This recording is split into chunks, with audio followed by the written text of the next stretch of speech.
माँ दर्शन तू देख बार, तेरी पूजा करूं तेरा ध्यान धरूं, अपने बच्चों की सुन ले पुकार।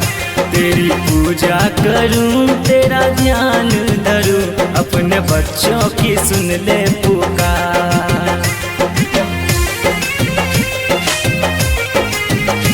आजा सिंह पे तू हो के सवार, माँ दर्शन तू देख बार, तेरी पूजा करूं तेरा ध्यान धरूं, अपने बच्चों की सुन ले पुकार। तेरी पूजा करूं तेरा ध्यान धरूं, अपने बच्चों की सुन ले पुकार।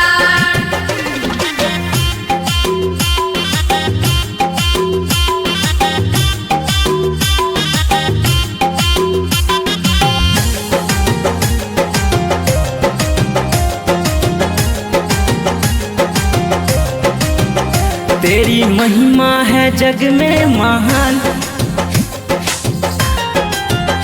ये तो जाने माँ सारा जहान, ये तो जाने माँ सारा जहान। यहाँ सब है तेरा ही संतान, यहाँ सब है तेरा ही संतान। तू ही है माँ करुणामयी, तेरी पूजा करूं तेरा ध्यान धरूं, अपने बच्चों की सुन ले पुकार। तेरी पूजा करूं तेरा ध्यान धरूं, अपने बच्चों की सुन ले पुकार।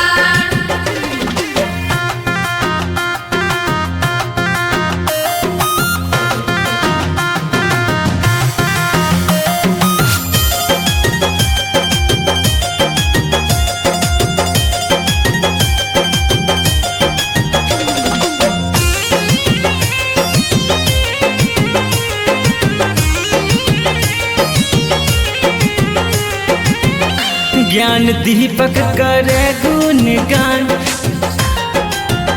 करे के सब तेरी माँ बखान, करे के सब तेरी माँ बखान।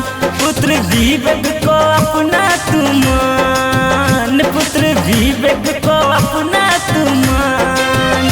मैं हूँ बालक तेरा नादान, तेरी पूजा करूं तेरा ध्यान धरूं, अपने बच्चों की सुन ले पुकार।